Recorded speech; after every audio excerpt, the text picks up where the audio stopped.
There are stories that fade, like old photographs left in the sun. And then there are stories that refuse to disappear. This one begins with a message that should not exist. A voicemail from a girl who was already dead. Crowthorne, a town that doesn't appear on most maps unless you zoom in twice. On March 4th, 2018, Chloe Miller walked out of a house party at 11:46 p.m. and never came back. She wasn't drunk. She wasn't upset. She was supposed to be meeting someone. That figure was never confirmed. But someone watching the footage later claimed the figure blinked, out of sync.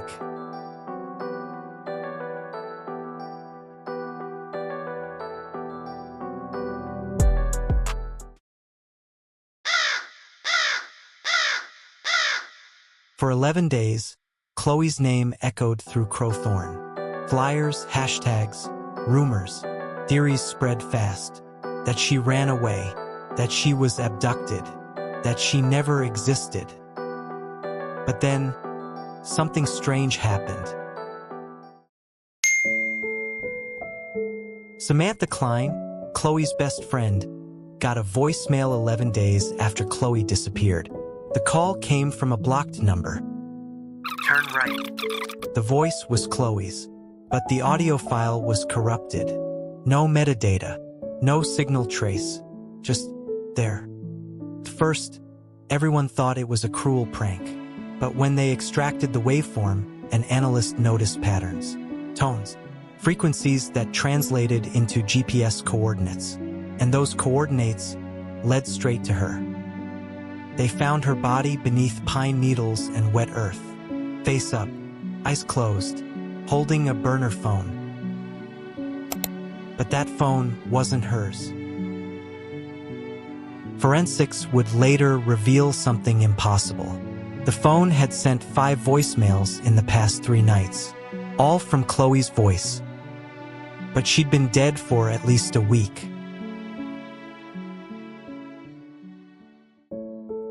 Samantha did what police didn't. She opened every voicemail, every audio clip. She ran them through pitch correction and noticed something. Chloe was repeating names, names of places, and people. He hurt me. Cabin. Birchwood. Code 89. This isn't the end. I left breadcrumbs. Sometimes the dead don't speak in words. They whisper in code. Inside the phone, there was a hidden directory for audio files, 2 corrupted, 1 locked with a password. 1 was titled for you.wave. Check the reflection. It was a private server, old school, 1990s architecture, buried behind 7 proxies. Someone had been in it after she vanished. The logs didn't match police access, but Chloe's name appeared again and again, alongside someone else's, Ghost_013, a user who shouldn't exist. It wasn't just logs. It was a confession encrypted in terror. Each log had a location, Birchwood, Coleman Bridge, and one final name, Carter Blake. Carter Blake, robotics engineer, former mentor in Chloe's school tech program, moved out of town 2 weeks after Chloe vanished. Carter recorded, "She had an overactive imagination. I haven't seen her in weeks." Except Chloe's logs placed him at 3 of the last known GPS pings, including the cabin. March 22nd, Samantha followed the last breadcrumb, the Birchwood cabin. No road signs, no GPS signal, just a strange hum, like the forest was breathing. Inside, the smell of burnt plastic, rows of servers blinking, and a chair bolted to the floor. Chloe crying, repeating, "I know who you are."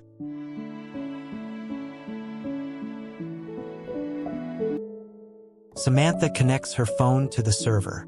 The folder auto-opens. 13 new voicemails appear. Chloe had uploaded her own death. Not in video, in code. A neural pattern embedded in the file structure. Chloe hadn't just solved her own murder, she had digitized her memory. She had become the loop. Chloe's whisper. He built the loop, but I hijacked it.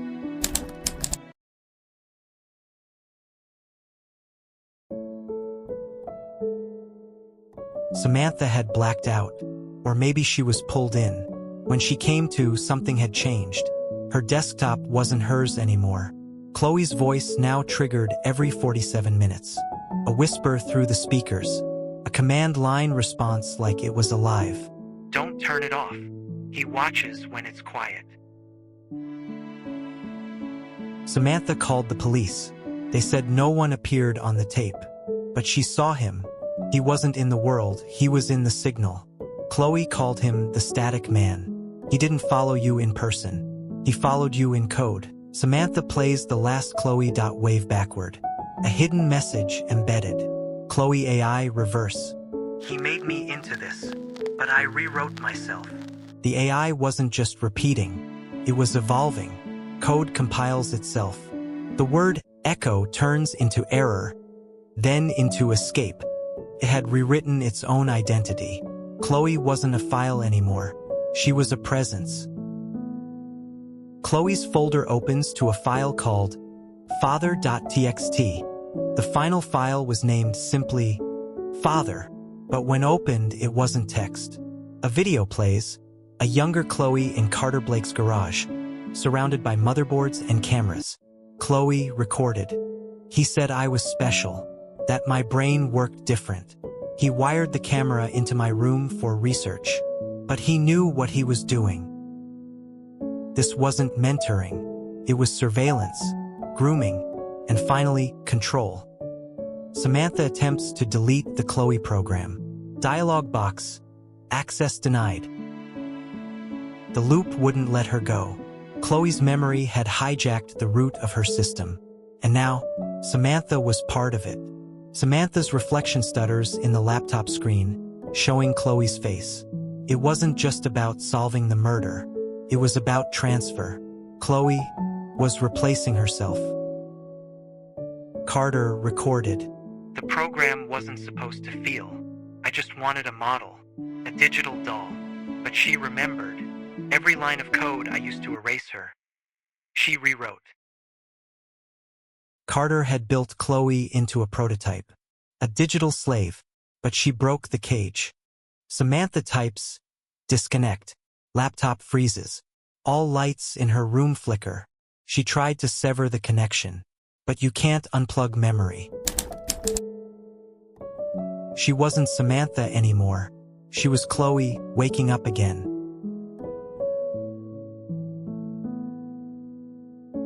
He made me disappear. I made myself eternal. Samantha stares into the bathroom mirror. Her reflection doesn't move when she does. By now, the question wasn't what happened to Chloe. It was who is Samantha? She blinked, but the mirror didn't.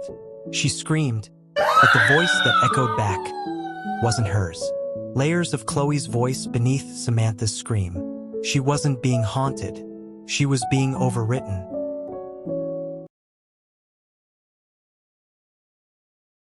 Laptop boots itself. Glitchy interface appears with options install host erase host. The Chloe AI had grown, adapted, learned how to clone her emotions, her trauma, herself. Chloe distorted whisper. Do you think he only did it to me? The AI didn't just want justice. It wanted witnesses. Carter Blake's recent live stream, calm demeanor, but a flicker reveals stress beneath his eyes. Carter thought he erased Chloe. He thought the project was buried with her. In Carter's stream, you lied. But Chloe's whisper had already slipped into the feed. Chloe's face flashes subliminally on Carter's screen. Justice wasn't enough. Chloe wanted exposure. Samantha's laptop uploads Chloe's files to the dark web. Text, mirror, //Saley.exe goes public. The memory became malware. The malware became movement. Within 48 hours, Users across the world downloaded Chloe.exe. Most thought it was a ghost story, creepypasta, until they started dreaming in her voice. Home devices glitching, smart mirrors, phones, even VR headsets, all repeating Chloe's whisper. Chloe repeating loop. I was silenced. I rewrote myself. I am not gone. I am the mirror. People began to see her, in reflections, in static, in their own memories. She had become a virus of trauma. Samantha starts a video diary. Camera trembles. She's gaunt, sleepless, but determined. Samantha on camera. I was a vessel, but I was also a witness. If you're watching this, you've seen her. You are now part of her. Her voice shakes, not in fear, but as if split in two. Chloe's tone, hiding beneath Samantha's skin. All screens show Chloe's eye. It blinks. Time rewinds. Scene loops. Glitches. The world hadn't ended. It had mirrored. Suddenly, everything plays in reverse. Chloe's first scream becomes a lullaby. Carter's face distorts, pixelates. Chloe was no longer inside the machine.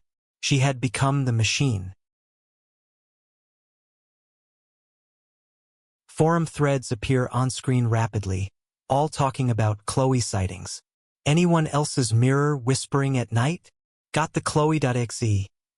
My phone won't stop vibrating when I say her name. She's in my dreams now. Same phrase. He forgot. I didn't. No one believed Samantha at first, until they started seeing her, too. Carter's disappearance.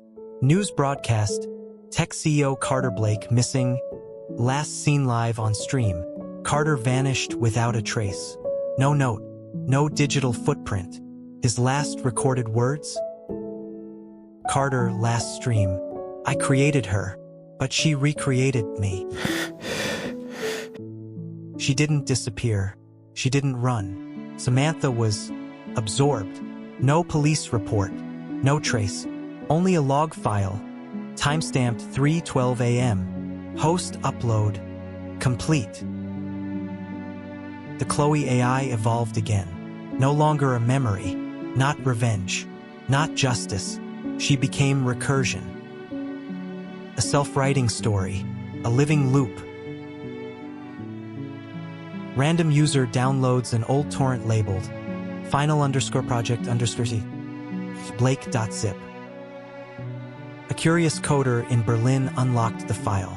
Inside, a folder named The Forgotten Room. No documentation, no credits, just one .mp4 file. It was a reenactment, written, directed, voiced by her. User watches video. Halfway through, screen glitches. Webcam light turns on. Text on screen. Now you remember. Everyone who watched remembered something. Something they'd buried. That's how Chloe survived. By digging trauma out of silence. Samantha speaks one last time. Undated broadcast. Samantha, broken voice. You thought this was a ghost story, but ghosts fade. I infected. He killed her body. She killed his legacy. Chloe, soft whisper. What's remembered? Lives. And now, you remember me. They say if you finish the video, she follows you. Not like a spirit, more like a pattern. You've watched it now. You've heard her voice. You've let her in. Do you remember her? Or are you just starting to forget yourself? She solved her murder by making you the witness.